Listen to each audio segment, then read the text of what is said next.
Three, two,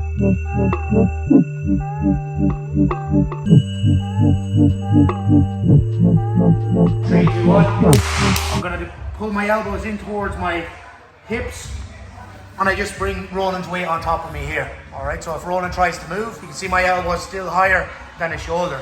So what we're basically gonna do is roll from our right side to our left side, elevate with our right leg, right elbow, come up on top, and then we have the arm isolated, we're ready to start attacking. Do it one more time. So again, so push, head position, grip, roll to your right hip, right foot goes on his hip, then the left foot goes on his hip. Elbow higher than the shoulder, ear goes to his elbow. Right foot goes in, left foot goes in, and even if he tries to flatten me out here, this is okay. So I'm bringing my knees up to my chest and I'm taking his knees off the floor. And then what we do is we extend our legs slightly, roll to our left side, elevate with our right leg, and then we come up on top. We're ready to start attacking. Same setup. Remember when I get my cross shoulder frame, I started with my hand and I ended up like flaring with my elbow because I can't reach as far shoulder. Then my head acts as a block, and then we get a little bit of height in our training partner, and then we sit back here. All right, so I put my feet on my training partner's hips so I can control distance. If I find that like I'm not able to get my elbow underneath his chin because he's doing a good job of defending the shoulder crunch sweep and he's tucking his head, so you tuck your head, what we do is you put the ear on, or the elbow on the ear on the far side, right foot goes to the floor, and I start to drop to my right hip. I then elevate with my left leg and then press my right foot on the mat to get my hip off the mat and come up on top.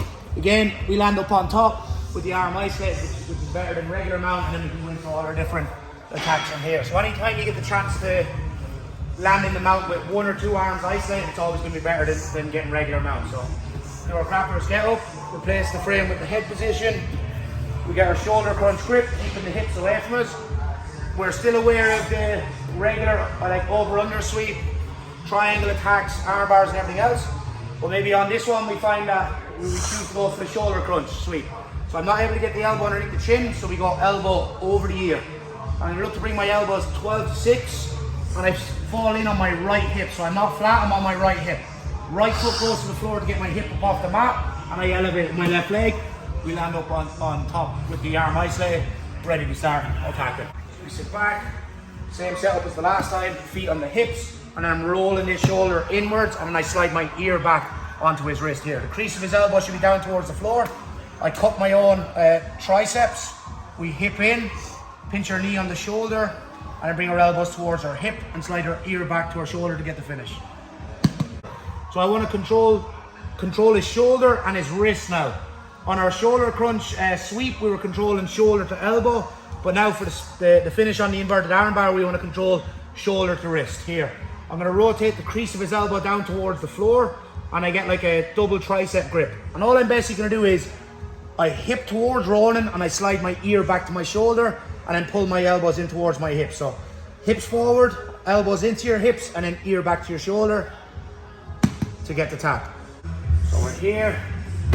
Roland decides to like bring his hand down. We cup, we can finish it on our left side, or be even easier, you can just bring your right leg underneath and then throw the leg over his shoulder. So either way, it's going to be good, it's going to be super tight.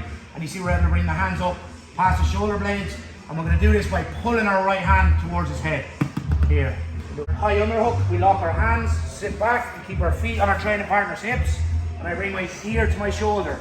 If he tries to slide his forearm underneath my shoulder, all we do is basically cup, lock up our figure of four. We can finish on our left side, or we can turn in towards our training partner, take our half guard grip, left leg goes over the back, and we pull the hand with our right hand towards our training partner's head to get the finish. So one last time, so do a little bit faster.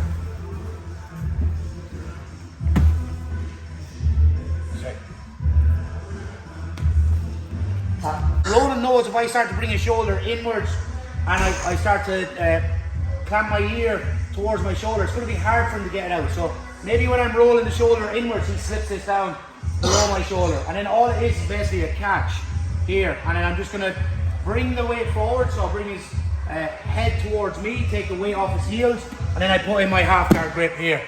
So I'm like using my laces on my training partner's ankle, and I'm just throwing this as far above the or on top of the back as we can. And it's our right hand that's pulling his hand towards his head here.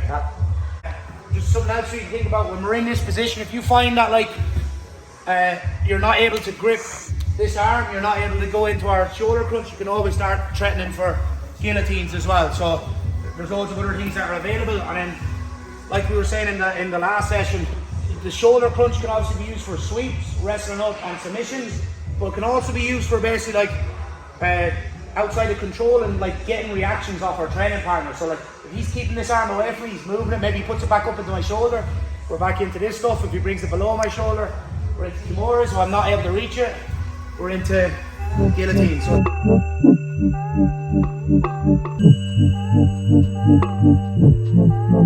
3, 2, 1.